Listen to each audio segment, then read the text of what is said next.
Today at the National Press Club, the United Kingdom's Minister of State for the Indo-Pacific, Anne-Marie Trevelyan. She was appointed to the portfolio last month and is currently visiting both Australia and the Pacific. Here's Anne-Marie Trevelyan with today's National Press Club address.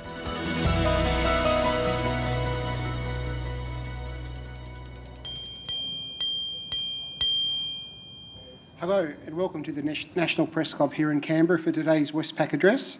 My name is Andrew Tillett and I'm the club's Vice President and also Federal Political Correspondent for the Australian Financial Review. Our guest today is the Right Honourable Anne-Marie Trevelyan, an MP, UK Minister of State for the Indo-Pacific, with her address to the National Press Club of Australia. This is actually Anne-Marie's second visit to Australia this year. She came here as Trade Minister in August, so welcome back down under. Anne-Marie became an MP in 2015 in the British Parliament and has served in a number of frontbench roles. And following Rishi Sunak's elevation as British PM, Anne-Marie has been appointed to the Foreign Office with responsibility for Indo-Pacific, a region the UK has identified as crucial to economic prosperity as well as managing global security challenges. You can follow today's conversation on Twitter at PressClubAust or #NPC. Please everyone welcome Anne-Marie Trevelyan.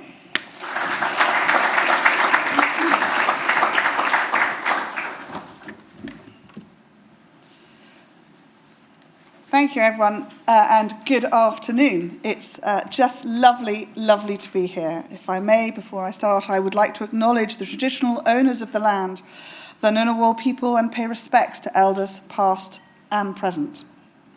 Thank you also to the National Press Club for giving me the privilege of speaking with you today. I understand that every Australian Prime Minister and opposition leader for the last 40 years has addressed the National Press Club, so I'm delighted to be in such great company. In this job, you learn never to pick a fight with people who buy ink by the barrel, and I'm looking at all of you, even in the modern technological world. However, I hope that the journalists in the room today will indulge me in highlighting a recent piece in The Australian. The article asked if the UK would have the strategic bandwidth to focus on the Indo-Pacific in the light of our immense support for Ukraine. It's a fair challenge, so it's the one that I'd like to address head-on today. As the UK's newly appointed Minister for the Indo-Pacific, my answer is that we cannot afford to do anything other than focus on this important region. It's home to half the world's people and half of projected global growth. It will have a huge hand to play in the global economy for decades and centuries to come, particularly through rule-setting alliances such as the CPTPP. It is a glittering hub of innovation, full of natural partners for British scientists, researchers, and tech developers. With the right policies and support, the high-growth economies of the Indo-Pacific can help lead the world to net zero. And with 60% of global shipping passing through the region, security and stability here has a direct impact on British homes and on British businesses. So in short, this region is critical to the UK, to our economy, our security, and to the international rules-based system that both our countries cherish. Which is why last year, when the UK government set our strategic direction for the next decade in our integrated review, we committed to pursuing deeper engagement and building stronger relationships and partnerships through an Indo-Pacific tilt. This approach is one that our new Prime Minister is absolutely committed to. Australia, of course, is one of our closest and most like-minded partners in the region. In fact, I think there are few countries in the world that enjoy such strong historical, political, and cultural bonds as we do together. Because from the dark days of the Second World War to our joint fight against ISIS, we have stood side by side in defence of our shared values and interests. And AUKUS is perhaps a continuation of that tradition. So when it comes to our Indo-Pacific tilt, Australia is very much a magnetic force for us, a reliable partner whose counsel and judgment we respect. Over the last couple of years, we have been working to cement our Indo-Pacific tilt through new agreements, stronger relationships, and new institutional bonds. This demonstrates that we do have the strategic bandwidth to focus on the Indo-Pacific and to continue our support to Ukraine. I will say more about those ties in a minute, but first I'd like to reflect on Ukraine. Russia's assault on Ukraine is illegal and unjustifiable, and it simply cannot be allowed to succeed. If we allow Russia to violate another country's sovereignty and territorial integrity, every single international border becomes less secure. President Putin has underestimated the resolve of the Ukrainians. The UK, alongside Australia and our international partners, stand united against the Russian government's egregious violation of international laws and the UN Charter. In January, up to 70 Australian Defence Force personnel will deploy to the UK to help provide training for Ukrainian soldiers. And the UK's total package of military, humanitarian and economic support for Ukraine amounts to nearly £4 billion since the start of the invasion. We have issued nearly 200,000 visas to enable Ukrainians to find safety in the UK, and overall a commitment over what is over $7 billion Australian dollars, and the equivalent of relocating the population of Townsville to our shores. To echo Foreign Secretary James Cleverly, Euro-Atlantic and Indo-Pacific economies and securities are indivisible. Staunch cooperation and prosperous futures are built on so much more than geography. We are in an era of borderless challenges and competition for knowledge, ideas, and global resources. So influence over energy, critical minerals, alongside innovation and technology, are just as likely to define how states interact and prosper. And of course, we cannot talk about the Indo-Pacific region without considering the role of China. The UK will always stand side by side with our international partners and allies, and this includes in how we respond to China. It is important to have dialogue and maintain engagement and bilateral trade with China, a global actor and driver of growth. But China poses a systemic challenge to our shared values and interests when it departs from global rules and norms, and when it aligns itself with aggressive countries like Russia. Because alongside our partners, the UK believes in a free and open Indo-Pacific. So I want to reassure you that the UK government will always stand up for our sovereignty and economic security and that of our partners. Let me give you a brief glimpse into the partnerships we've been building right across the Indo-Pacific in three broad areas: security and defence, resilience and tackling climate change, and trade and investment. First, our historic AUKUS agreement reflects the unique trust between the UK, the US, and Australia. It reflects our shared values and our joint commitment to Indo-Pacific security. We have made good progress on the deal, entering the final stretch of an 18-month feasibility study to deliver nuclear-powered submarine capability for Australia. The UK and Australia share a long and proud history of naval cooperation. But AUKUS will be more than just this important generation of submarines for the Australian Navy. Our collaboration on cutting-edge defence technology will give our countries a competitive edge, ensuring our people are kept safe from harm and enhancing our ability to achieve shared goals, including promoting security and stability across the Indo-Pacific. Second, the UK has increased our defence presence in the whole region. Last year, our carrier strike group toured the region, engaging with over 40 countries. And our offshore patrol vessels, HMS Spey and HMS Tamar, are now stationed in the Indo-Pacific to be able to work with key allies and partners consistently and to build closer relationships and understanding. HMS Tamar is one of the Royal Navy's newest and greenest ships, and she recently visited Darwin. Excuse me. HMS Astute, first of her class and one of the most advanced nuclear submarines in the world, docked in Perth last year. Our maritime partnerships are about promoting the international rules-based system and the fundamental rights under the UN Convention on the Law of the Sea for maritime vessels to move freely in international waters. And third, we are working with partners to build their capacity to tackle threats to regional stability. From illegal and unregulated fishing, to defending maritime law, to tackling serious and organised crime. We can overcome these challenges by working with allies and partners, listening and responding to regional concerns at the very heart of our approach. Listening to the region and working in partnership is also central to our approach to building resilience, particularly to climate change. I've just come from the 12th Conference of the Pacific Community in Vanuatu. I met with Vanuatu's Prime Minister Ismail Kalsakau and Minister of Foreign Affairs Jotham Napat and learnt about their priorities of their recently elected government. They were very clear. Vanuatu is on the front line of the climate emergency. So we will be working even more closely with them and with other partners to accelerate global action on climate change. Good intentions aren't enough. Action and better finance flows to these most vulnerable communities is now imperative. The UK is also supporting the delivery of the 2050 strategy for the Blue Pacific continent, which sets out Pacific countries' vision for a cleaner, safer, and more resilient future.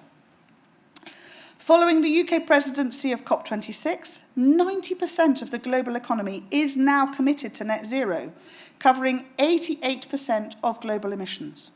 And 90% of the world's forests are now protected under the Glasgow Leaders' Declaration for Forests and Land Use. But keeping the world to a 1.5-degree pathway is the challenge of our time. As Alok Sharma said at Sharm el-Sheikh just a couple of weeks ago, it really is hanging by a thread. We can see this in the latest Intergovernmental Panel on Climate Change Synthesis report and in Australia's State of the Climate report released last week.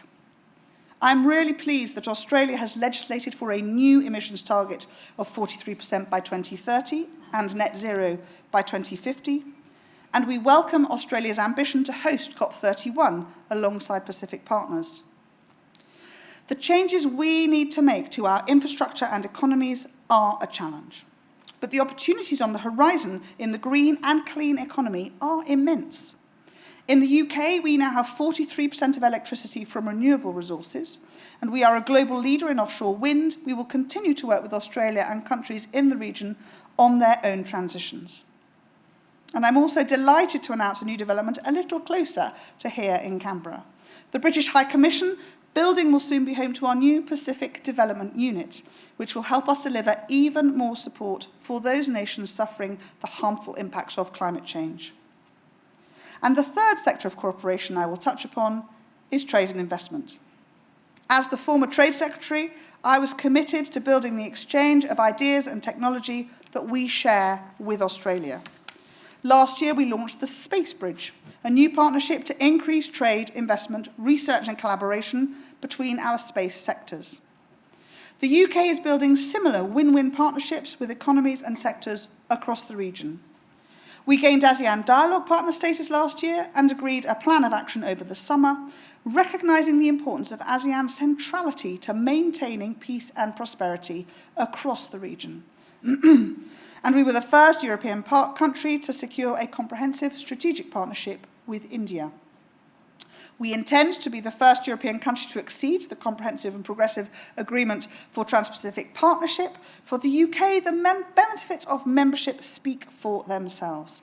Access to a high-standards, free trade area worth over 16 trillion Australian dollars a year, and a potential market of 500 million customers in some of the fastest-growing economies on the planet.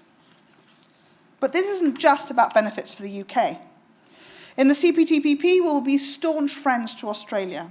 We will be an unequivocal advocate for high standards and greater collaboration on priorities like developing our green and digital economies and making our supply chains more resilient. As many of you may know, we are finalising the enabling legislation in the UK Parliament right now for our bilateral free trade deal with Australia. And as an MP for a rural constituency, I know from sheep farmers in the northeast of England that there are strong views on both sides. But as I tell them, we have achieved a modern, world-class comprehensive deal that is good for the UK and it's good for Australia. It won't just end tariffs on goods and slash red tape for businesses. It will open up opportunities for our citizens to live and work in each other's countries. Now, there's a golden rule in storytelling, isn't there? Show, don't tell. But I hear you say that's rich coming from me. I've just spent the last 15 minutes telling you about the UK's commitment to the Indo-Pacific. So now I'll close by trying to show you what it is we're doing. I'm here in the region. Our ships are here. Our people are here. Our high commissions and our consuls across Australia and the Indo-Pacific are here, including 6 missions across the Pacific Islands, 3 of which we have opened in the last 3 years in Vanuatu and Samoa and Tonga. We are building science, trade and defence partnerships with Australia and our partners across the Indo-Pacific. We are Global Britain and you are modern Australia. We celebrate what our countries have already achieved together, and we look forward ahead together to facing the challenges that come. Thank you.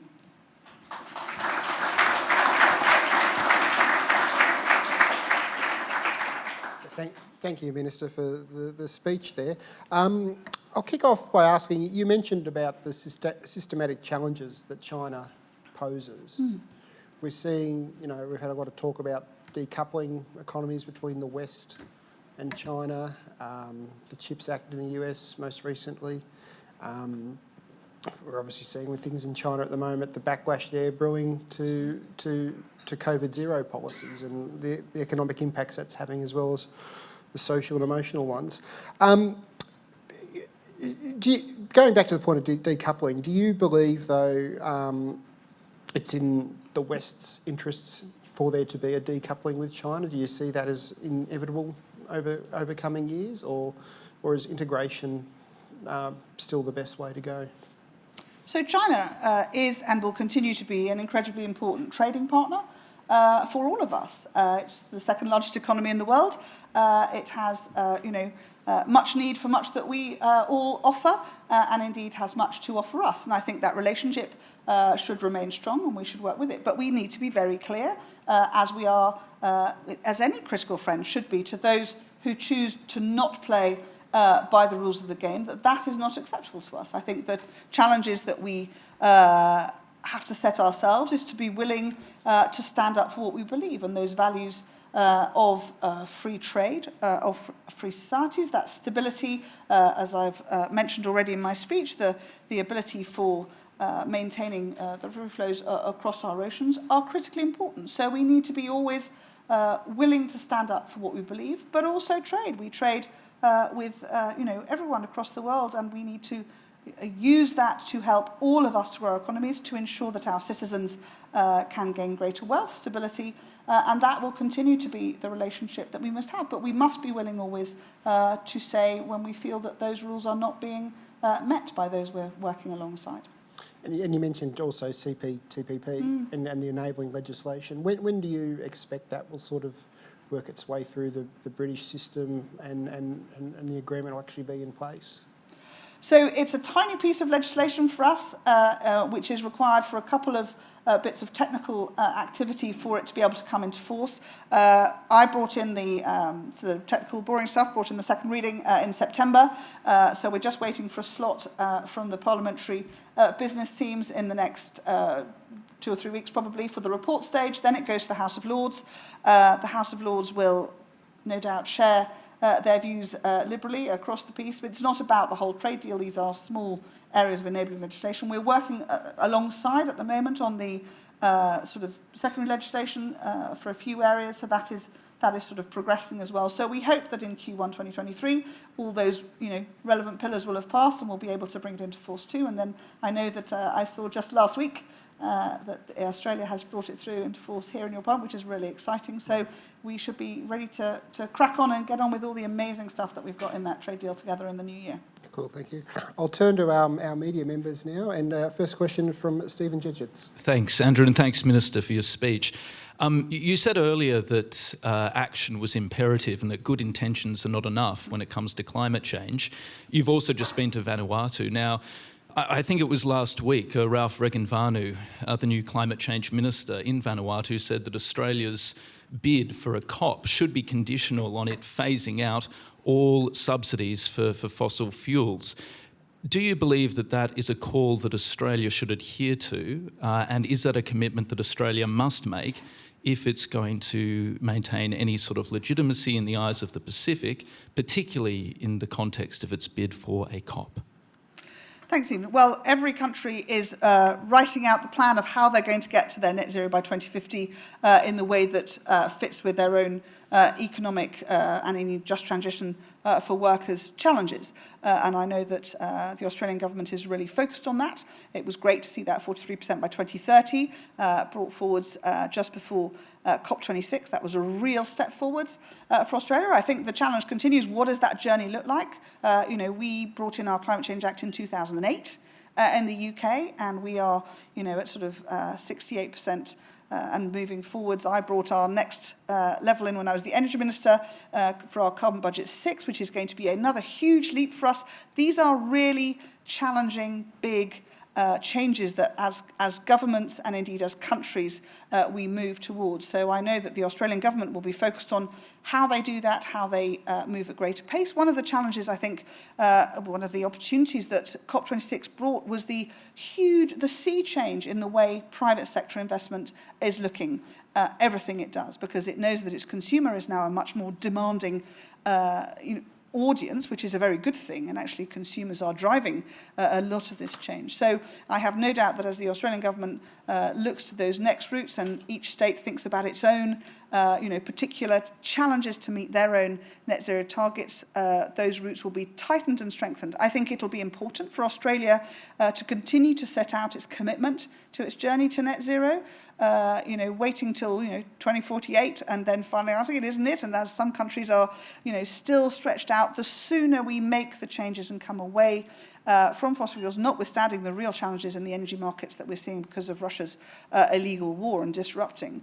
I think Australia's commitment to that journey is one that the Pacific Partnership quite rightly should hold everyone to account on. And one of the pieces of work that I was focused on as the International Champion for Adaptation as our COP26 presidency rolled through was that I was working with the small island developing states in particular, and their voice is really, really powerful. They are right at the sharp end of the vulnerability of what these climate shocks mean.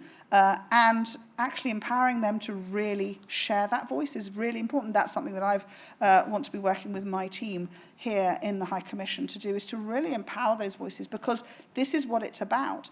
It's about making sure that we get ahead of ourselves. We try in every way we can to meet that 1.5 and keep that 1.5 alive. That involves everybody doing everything they can, but actually consumers will drive a lot of that change, and I know that we're seeing that through your politics. The Australian citizen is starting to really demand more, and that's usually when politicians listen. Do you think you mentioned the energy challenges we're facing at the moment? Oh, sorry. Oh, no, sorry. You go, Andrew. No. I might come back after that if that's okay. No. So, is net zero still realistic, given the sort of the challenges that we're having in the energy market now? Are we losing the focus on that? No, I don't think we're losing the focus. The challenge, this is a huge journey that the planet is migrating away from fossil fuels, and we have to do everything we can within the limitations, on an annual budget and thinking about how we do it. But as I say, I think a lot of these are legislative changes which can change behaviour. So I look at in the UK, we set out with sort of 12 years vision that by 2030 you would only be able to buy electric or non-hydrocarbon cars. We've also now extended that to vans as well. So industry just got on with it and started to change the technologies and move that forward. So we have, without government taking all the lead, actually driven a change in policy very much, which will be that when, you or I, where I buy my next car, the chances are I'll buy an electric or a hybrid car because that'll be the thing that's on the market that's the right price. And the next car I buy, of course it will be EV because that's all there'll be. So we will have, through legislative change, taken everybody on that journey. These are the sorts of things that we have to all do, and it drives the private sector to actually bring in what's required. So I think net zero, it isn't are we going to get there? We have to get there. We have to find ways to stop pumping excessive CO2 into our atmosphere and start to get that rebalancing coming through. But the reality is that even if we manage to hit net zero today, we've got 100 years of excess CO2 in the atmosphere that is disrupting our ecosystems. So we have got the most vulnerable countries are stuck with climate shocks, whether we like it or not. So there we have to make sure that we, as the wealthiest, the countries with the most ability to drive our tech revolutions, can come up with solutions to help those countries be resilient and adapt to what are, sadly, unavoidable climate shocks in the short term. Just very quickly, Minister, I'll hand over after that, but in the context of that consumer-driven transition that you're talking about, do you believe that fossil fuel subsidies, particularly at the scale that we see at the moment, particularly in Australia, but also across the EU and also in America, do you believe that they fundamentally have a distorting impact, and do they slow that transition with potentially catastrophic consequences? So we set out, and it was one of our key focuses, we was kind of getting past coal as part of our COP26 challenge to the world, which is that is one of the dirtiest, most polluting parts of the fossil fuel arena, which we have to get to grips with. So absolutely, if we continue to subsidise those coal reserves, that continues to encourage in ways that it reduces the ability to invest elsewhere and move to cleaner fuels and to new, renewable fuels. So there's a lot in that space to do. We saw, a lot of countries starting to step into the Powering Past Coal Alliance alongside us, and we will continue, and I know that's work that our teams across the world will continue to encourage countries, large and small, to find ways to do that. But there are just transition challenges which every country has to get their head around in terms of how they support their workforces to migrate to new technologies, to different skills, upskilling, reskilling. These are big challenges, and every country has to tackle them, in the way that is going to work domestically for them. But powering past coal and thinking about moving away from that is critical to helping reach net zero as quickly as possible. Thank you, Stephen. Sorry about that. Matthew Knott for our next question. Hi, I'm Matthew Knott from the Sydney Morning Herald and the Age newspapers. Could I ask you about AUKUS? We're nearing that 18-month point, March next year, where a decision will be made. Can I ask, from a British perspective, how important is it for the UK to have a tangible role in the submarine that Australia decides to pick? There's been a lot of talk that it will essentially be an American submarine. Is the UK happy to just be enabling this technology, or is it important to have a real tangible stake in the technology that the three countries are using? So it's an extraordinary team that we've brought together to help support Australia as they make that decision to the next generation of submarines. And I think the Royal Navy and the Australian Navy have, grown hand in hand together. We're similar sized. We have similar ways of working. So I think there's really important to have a very close relationship between those two ongoing. The US capacity, of course, and the reach that they bring with their own, deterrence because of their submarine fleet is important. I think the UK offer, if you like, the technical support and expertise, the ability for our industrial enterprises to work closely together will be really important. I think there's some exciting work there. I know the teams have worked, across unbelievably complex engineering. Someone told me that a nuclear-powered submarine is more complicated than a space station. These are incredibly complex engineering issues, and the UK stands right alongside Australia to help you build what will be a whole new ecosystem to support the long-term management and maintenance of these submarines. So I think there's some really exciting work, and we will work, a trio with bringing the relevant skills, I think. But I think the UK and Australia will be very, very closely entwined on a day-to-day basis, mostly because I think our navies are of a similar size and similar outlook on how they do their training. But I think it's going to be a really exciting project, and really importantly will assure, I think, not only for Australia but for the Indo-Pacific region, for those Pacific islands, that assurance that Australia's commitment to their security is unassailable, and the long-term commitment they're making. This is a big investment that Australia is making. Will be one that sets that clear path of defence for very many long years to come. So you won't be offended if it's really an American submarine? It's not really a matter of being offended. What I want is the Australians to make sure that they, choose to bring together what is the right thing for the Australian Navy to have. That's the critical point here. We've come together as a family of three to support Australia in doing something which is technically very complex. And for the long term requires a huge amount of investment. And I think both the US and the UK will bring enormous skills and support to do that. This will be an enormous family submarine enterprise, and there will be UK businesses, there will be US businesses, and there will be, of course, that growth in Australian technical skill and industry, which will be incredibly important to Australia for decades. And just the last thing, French President Emmanuel Macron has recently been very critical of AUKUS. He said that Australia's re-entering a nuclear confrontation with China, and he said that it won't deliver for Australia. How would you respond to those criticisms from another key European power? So I'm afraid I disagree with President Macron that Australia is looking to, build its next generation of submarines. The Pacific's a big place. Having a nuclear-powered submarine means you can go further for longer. It's a practical question. A diesel engine is dirtier if we're looking to our climate change and our net zero challenges.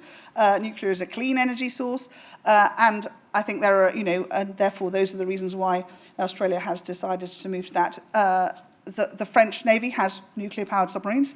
What they were proposing to build for diesel submarines is not what the French use. So I think there's a level of, discussion there to be had on why they would wish to be aggressive. I think this is part of Australia's commitment to the rules-based order, to maintaining peace and security across the oceans. And, France does that too. We work very closely together. Certainly we do with NATO. These are long-term relationships. Our navies work hand in glove together to make sure that they can keep our seas free for our trade to flow easily.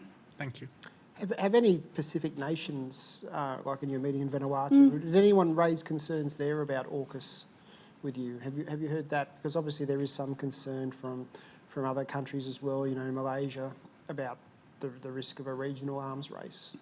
So no, actually, it wasn't raised, other than that Australia's supporters, their sort of defence, chief, if that's the right word, was something that was part of their view in terms of defence and security. We talk much more about fisheries and how Pacific nations want to make sure they can find ways to protect and oversee their EEZs. So that was much more of their focus, actually. Okay. Next question from Julie Hare. Thank you for your speech. Julie Hare from the Australian Financial Review and on the board of the Press Club. So even by Australia's standards, and we have skin in the game in Prime Minister's churn, 3 PMs since the last election is gobsmacking. Why would UK voters stick with Rishi Sunak at the next election? And what is the Conservatives' greatest legacy in the current term? Is it Brexit? Thank you. Well, I think voters will decide when we get to either the end of 24 or early 25, which is when our next election will be, what they want going forwards. I think all of us who know voters know that they look forwards, not back. So the proposition that we set forward at that point will be the one that the voters decide upon. I think the Conservative legacy will be very clear. We have all, and not only in the UK, but across the world, lived through some incredibly difficult times, both in terms of economic shocks, obviously the challenges of the pandemic and the impacts that's had not only on people's daily lives, their environment, their working environment, but of course that wider issue. And then, just as everyone was, coming up for air, Russia goes and invades Ukraine and completely distorts the energy prices across the world, creating huge amounts of pressure on everyone's businesses. I certainly, when I'm out and about on the doorstep, and colleagues say the same, voters of any political colour don't consider those to be, attached to a political party. What my voters want is to make sure that we set as sensible a path as possible. And Rishi Sunak has been incredibly clear that the short-term monster that we have to tackle is inflation, because if we don't tackle that, the long-term devaluation of our economy, of course, is much, much harder to get back to. So the main elements around that, of course, are the energy prices, which have caused this enormous and sudden inflationary spike. And we brought in a very substantial package, which actually Liz Truss brought in September, to try and support and underwrite those energy costs over the course of this winter, whilst we hope that the global energy prices stabilise. So I think, as ever, voters will decide when we get to the vote what is offered next. I think the Conservative government has carried some incredibly difficult times well on its shoulders. Boris Johnson's extraordinary efforts to drive forwards COVID vaccine development, successfully, but also then to make sure that we were one of the leading underwriters of COVAX early on, before there was a vaccine, to make sure that those countries most vulnerable and least able to access vaccines would be able to do so. That commitment and that unstinted determination, which he also then brought to Ukraine, which was, these are challenges we just must solve. He was absolutely the Prime Minister in the right place at the right time to force through those really difficult, seemingly impossible at the time challenges. And Rishi is picking up what is an economically very difficult time, not only in the UK, but across the world, because of these energy challenges. And he will, I have no doubt, he's a dear friend of mine and an extremely wise man, will steer us through this very difficult winter, continue to stand absolutely alongside President Zelensky and the Ukrainians to ensure that we all do everything in our power to make sure that Putin loses.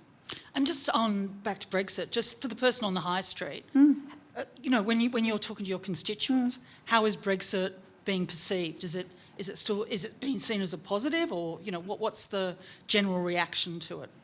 So it's a thing that's been done. It's quite a long time ago now. We are a country that is, able, for better and indeed for worse, to make our own decisions. That was the challenge that the citizens set us, is we want to be in control. I think one of the challenges we see at the moment around migration is a demonstration of those challenges. There are reasons why many want to come to the UK for what those might afford, and we welcome those who need and we can offer support to Ukrainians, Hong Kong, British nationals, Afghanistanis. We have brought in hundreds of thousands of those in most need of our support. But there are those who want to take advantage of that and bring illegal migration into the UK. That is a really big challenge, and of course it is one that we are free to determine for ourselves. It's something that Rishi Sunak is very focused upon. But things like our trade deals, the opportunities to really set our own stall, how we want to do things, the work that we're pushing on, which Rishi has championed when he was Chancellor and now around becoming a science and tech superpower, huge investments, and thinking about how the UK can, in her, if you like, renewed identity as a sovereign nation, really maximise what it is that we bring, not only for our economy, but indeed how we can help the rest of the world in some of the big challenges like those climate change solutions we must find. Okay. Next question, Daniel Hurst from The Guardian. Daniel Hurst from The Guardian. Minister, this flows from AUKUS, it's related to it, but not directly AUKUS itself. There's been a lot of discussion about how Australia will bridge the capability gap while we're waiting for the nuclear-powered submarines to be ready. Is the UK positive about the idea of having more Royal Navy assets in this part of the world, including more submarine visits to Australia? As part of that, would you be prepared to consider having Royal Navy submarines spend an extended period in Australia?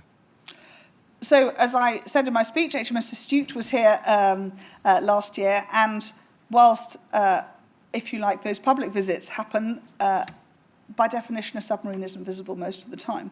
And the work that all our submarines do across the planet is work that most of us will never see or know their their quiet and steely determination to look after us, to keep an eye out, to keep those waterways clear, is one that I have the greatest respect for. I think anyone who is willing to, be in one of those and drive them is extraordinary, but that commitment, that unseen commitment, is one that we are looking to support and to help Australia to be able to maintain. Obviously, your Collins class does that now.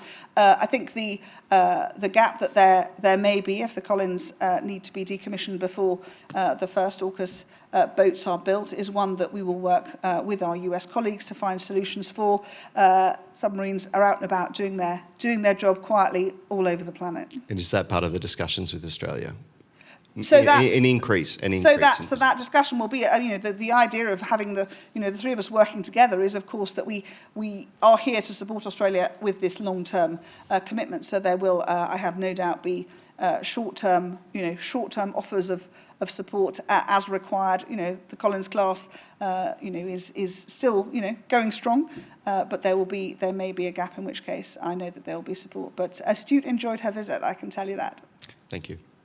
Is it in the interest for the UK to have a submarine down here, though, when you've got, your more pressing security challenges in the Northern Hemisphere with Russia and things? I mean, we talk about here maybe the US basing a submarine out of Perth. Would the UK be interested in doing something like that, actually having a submarine home ported in Perth, and rather than just paying port visits and bobbing up here and there? That's an question. I haven't discussed that with our teams. I think the long-term relationship is the important one, and actually, as we look over the 20, 30, 50-year cycle of this next generation of submarines that we will all work together on, that technology, those skills, the ability to, exactly your point, be able to stop in, whether it's based here or whether there's just that mutual technical skill, is one that I think closely part of those discussions in the longer term. But first of all, let's get them built. Let's get everyone trained. Let's build the new next generation of nuclear engineers. There's some really exciting opportunities for all our young people as part of this next generation of defence of our high seas, to ensure all those important issues that we've talked about. Mm-hmm. And our next question from Kim Bergman. Kim Bergman from Asia Pacific Defence Reporter. Thank you, Minister. I'd like your views on matters of defence industry cooperation. The UK has been very successful in Australia, of BAE Systems, well represented here, but other UK companies as well, Ultra, Babcock, BMT, Thales UK. Billions of dollars worth of business, but the UK buys very little from Australia. That in 2008, the British Army bought 24 vehicles from Thales Australia, but since then, there's very little that I'm aware of. Why does this pattern exist, and why would it be any different for AUKUS?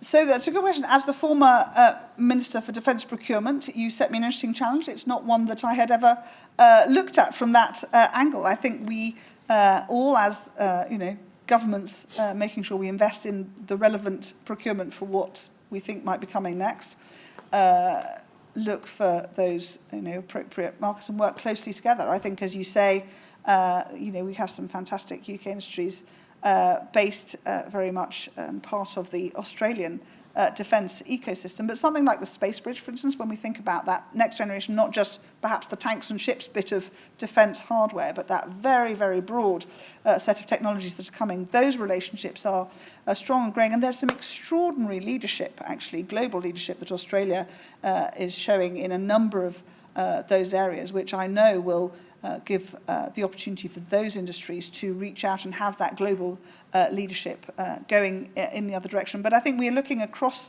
the piece, and AUKUS in of itself, if you like, far beyond the just the build of the submarine itself, the nuclear reactor technology, which we know well, and Australia is going to learn to manage and look after, is just part of an ecosystem which is growing. But I think that's a really interesting discussion. I think the visibility of the sorts of things we might want to buy are ones that we need to work on together. I think there's a huge amount in, if you like, the new areas of defence technology which Australia should be very proud of, and I know we are wanting to lean in with more. Sure. Well, perhaps when you get back, you could twist the arm of the MOD. And... Noted. Thank you. Okay. Our next question from Simon Gross. Simon Gross from Canberra IQ. I just got speaking of ambitious / unrealistic political goals, I've got a question about nuclear power in the UK. Under the previous PM, the government brought out I think April this year, announced the plan to build 8 new nuclear power stations by 2030, to more or less double the percentage of supply that is nuclear from about 16% to 24% of consumption. You've got 2 underway, I understand, and about a capacity about 5.5 gigs. So you reckon you can approve and build 6 extra nuclear power stations in the next 8 years. I invite you to convince me that this is a credible idea. Thank you for the challenge, I will. So Hinkley Point C, so the 3rd power station down in Somerset is very much underway, if you like, a giant nuclear power station. Sizewell C has just been, which is on the Suffolk coast. Again, that will be the 3rd iteration of a large nuclear reactor there. Those 2 will be in full build. The challenge that Boris Johnson set was to find 24 gigawatts of our energy generation through nuclear as part of our move to use nuclear as our baseload as we want to move away from gas over the medium to longer term. And we're looking to do those through the small modular reactor programme. So Rolls-Royce are building their demonstrator model at the moment. That will be their sort of the first iteration of it. They are, I describe them, and Rolls-Royce tell me off for doing it, but I'll do it anyway. A bit like Lego. So they're small, but you can have them larger. So much more, much quicker to build. They'll be built very much in modular form in factory and taken to site. Now we have 11 or 12 sites, if you like, disused site where our old Magnox nuclear reactors were based and have all been decommissioned for a number of years now. But of course, the power grids that feed from those into the national grid are still there. So the natural logic is to, of course, maximise, if you like, the brownfield energy systems to do that. So that is the mapping that is going on at the moment to think about where those SMRs would go next, where the Rolls-Royce factories might set up to build those. And I think really importantly, she says, speaking with her former trade hat on, I think as these SMRs, we build our first and others, these are going to be incredibly important export for the UK and indeed, I think for other countries to look to build too as solutions for new cities to have a much more accessible way to have nuclear power as part of their energy mix, because it is going to be one of the solutions to baseload power. If you're, fortunate enough to live in a very southern country where solar is, reliable and consistent, and battery power of various sorts is developing, that will be great. But for many places, the opportunities to have nuclear as baseload will be a really important part of meeting that net zero challenge that we were talking about. Thank you. Yeah. Our next question, Nick Stewart. G'day from the Canberra Times. I know you're far too accomplished a politician to make any comments about domestic politics back here in Australia, but you were, a number of years ago, characterised as someone who didn't believe in global warming because of a number of tweets that you had passed on. Now you obviously do.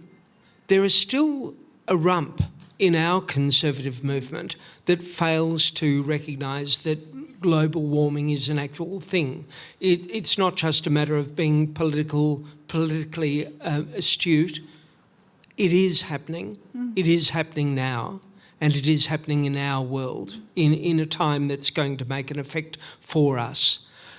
What advice would you provide to those sort of people? What was it that helped you on your path to actually recognising that global warming is a thing? What is it that, in other words, will convince people that are still holding out, that are still saying, oh no, we can dig up coal? Even the Labor Party are involved in this, digging up coal, because our coal is supposedly cleaner. How is it that you can actually get those people on your side? So I think that's a really fair challenge. So yes, so 11, 12 years ago, there was this saga. Interestingly, I live in a very rural part of the north of England, and the government's first really steps into wind power. We're looking for onshore wind because that was where the technology was at. And there were areas of absolutely unspoilt natural beauty in my constituency where the idea of big industrial building of onshore wind was extremely difficult for people to get their heads around. At a time when not only me, many in the UK simply hadn't, I think, been exposed to that breadth of understanding of just how the climate was changing and those climate shocks that were happening in other parts of the world. The UK, we are extremely fortunate, has a very temperate climate, and certainly, we weren't seeing it at home.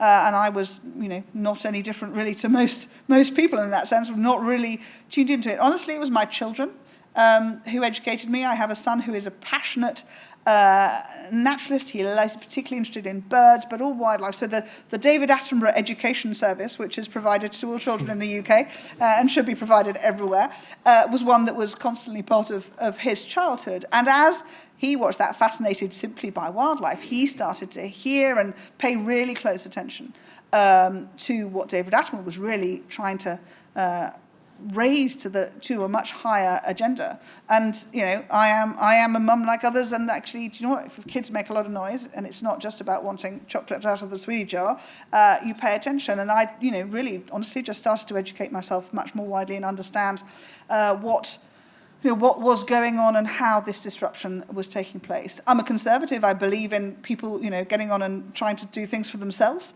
And actually, for me, to your point about why is it worth doing, not only because I think my children would, as no doubt all your children would, be very clear that if we didn't do all we could, we would be failing them. We also have the opportunity to do something really good with technology, to do what has been done many times over the centuries, where new opportunities to do better, to create new, both creative and economic benefits and reduce harm, are ones that we should always take. And as a politician now, that is always my mission. Can we do better? Can we reduce harm? And can we make sure, if we possibly can, that we leave the world in a better place than the one that we found it? And I think all of us of my age, of which many of you are in the room, have not done that so far. And we have an enormous responsibility to try and get that right. It's not easy. It's a huge challenge, but it is a solvable challenge. These routes have been set out. They do require change. And as a politician, any of you who know that, the challenge to a constituent to say, there's the status quo, we're doing okay with it, is it really so bad? Or is change worth taking the risk on because the benefit the other side has much greater value? It doesn't have greater value for us, it has greater value for our children. And that's the challenge that is perhaps unusual for politicians. We are looking long-term in ways that we rarely do. But if we don't do that, we risk leaving our children a planet that is unlivable on in many parts. And on a different issue, you've been a former Defence Minister. You're very involved with defence. You mentioned the 2 OPVs that the Royal Navy has sent out here. Now, the last time, well, not the last time, but of course in 1941, the Royal Navy sent 2 ships out here, the Hood and the Repulse, and they were bombed in Singapore, and that was the end of the Royal Navy's Pacific Fleet and more or less its Indian Ocean Fleet at that time. What, however, continued was the knowledge and the other resources of the UK. Aren't we, by focusing on the next submarine or a particular item of equipment, isn't that actually a mistake? What we should be doing is perhaps more looking at technology as a means of bypassing old legacy programs and instead moving further forward and thinking of new ways of, new methods of engaging in the military space and in other strategic areas. The two are not mutually exclusive.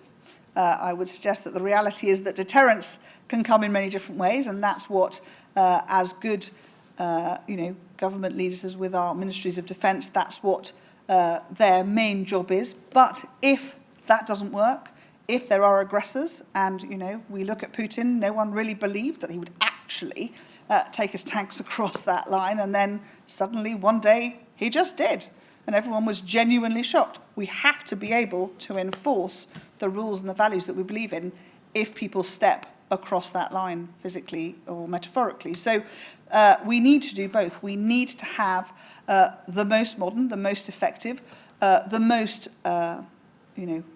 impactful physical tools to help us deter and indeed enforce if we need to. But we also need to use all the technologies that are coming through, which are not necessarily, huge multi-billion-dollar programs. You look at the use of drones in Ukraine, thinking about how volume of small impacts can also be used well alongside the cyber and indeed the wider diplomacy that we should be using. That hard power is always at the end of the line, and we need to make sure that we are really maxing out on all the other things that we do, and that's why the UK has been really clear that the Indo-Pacific is an absolutely critical part of the world for our security and for our economy, and that's why we're growing our team here, based out of Australia, to help to that wider reach, make sure that the UK's voice, skills, our knowledge and our commitment can be part of the whole family of defence activity that's going to go on here to keep this place safe. So perhaps underwater drones as well as submarines? I'm reliably informed that is something some clever people are thinking about, apparently. Thanks, Nick. Just a quick change of pace. While you're here, over at the Foreign Office in London is hosting a conference, I understand, this week on preventing sexual violence and conflict. We're talking about rules-based order and things like that. I just wonder if you could elaborate a bit on what you hope that accomplishes. Thank you. Yes, it's an area of challenge and policy that the UK is very focused on. When William Hague was the Foreign Secretary, he really brought this to the fore and worked alongside Angelina Jolie to try and set out to the world that rape in war was totally unacceptable, and the world needed to do more to break down these known weapons of war and do something about it.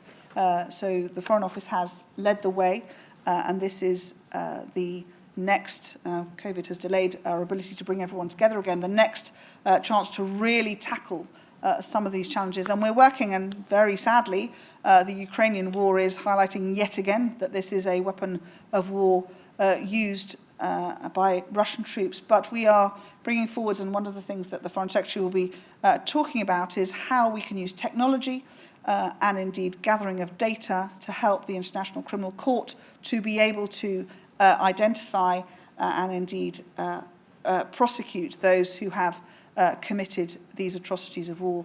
They are, unlike the dropping of a bomb, individual acts of aggression, but of course they come from a disorderly army, one without the discipline and the rigour led by good command. So there's a whole area of work that we want to continue to lead on that. A lot of our military, when they're doing peacekeeping work, often work with communities to try and empower those women and girls who've suffered from this appalling rape to actually find a voice and to help them to stand up against it. And we will be having a number of survivors there at the conference talking about how we can help, and the UK wants to continue to make sure that we shine a light and give a lead to this. But the reality is that we have got on our doorstep in Europe this going on today, and it's something that we are working with the ICC and some really amazing NGOs who are bringing this technology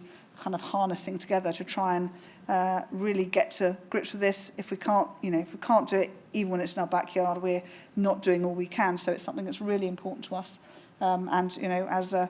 As the female, a member of the Foreign Office team at the moment, I have an amazing group of male colleagues who are, absolutely determined to find ways through this, and we look to, every nation that sees this as something abhorrent to work with us, to support us to make sure we can do better. Thank you. And our final question for the day from Kim Bergman again. Thank you again. Yes, Kim Bergman once more. Just your quick views on defence budgets, if I may. In Australia, we're at 2% of GDP. The UK is about the same, I think maybe just a little bit higher. There's a broad agreement here that that's going to be ring-fenced. What's the situation in the UK with your budget? Is it also protected, or is it vulnerable to political uncertainty and economic changes? Well, I think every departmental budget is always, under pressure and discussed and reviewed. But we are very clear that the 2%, the NATO 2% ask, is one that we meet. And as you say, I think we're at about 2.2 at the moment, looking to go to 2.5% in the next few years as the economy allows. But the reality is that we have to work out what we need to do to keep our people safe, and I need to work with our partners and allies around the world to do the same, and that's what's driving those decisions. So the investment programmes, looking forwards, not only around numbers of soldiers, sailors, and airmen, but of course the kit, the investment in the new territories around cyber and space are ones that continue to challenge, and I think it's a constant iteration of questions. It's not like a school's budget where you have teachers, you have some basics. The inflationary challenges of defence investments are very real because technology moves at pace, and in order to be able to win, if God forbid you have to actually face off an enemy who has decided to attack, you have to have something that is going to be capable of winning. So, thinking creatively, using all the tools at our disposal, and really empowering, and we see it here in Australia too, those next generation, those incredible ideas coming out of new technologies are ones where we have to make sure we invest. And we create also, more importantly, perhaps not only about cash, it's the environment for them to test safely, to really push forwards and work with those who have perhaps served for a very long time to test new ideas and see how that can fit within the battle space challenge. So it's a continuum. It's always going to want more money than there probably is, but thinking intelligently about budgets and making sure that we know that as we have what is sadly a very unsafe and destabilised world at the moment, that we are doing all we can, and importantly working with allies, because together we have a much stronger bang for our buck. Thank you. Thanks for that, Kim, and thank you, Minister, for your time today. Please, you don't go away empty-handed. We have a membership card here for the Press Club for when you're here at the Indo-Pacific next. Please, everyone, join me in thanking Anne-Marie Trevelyan. Thank you.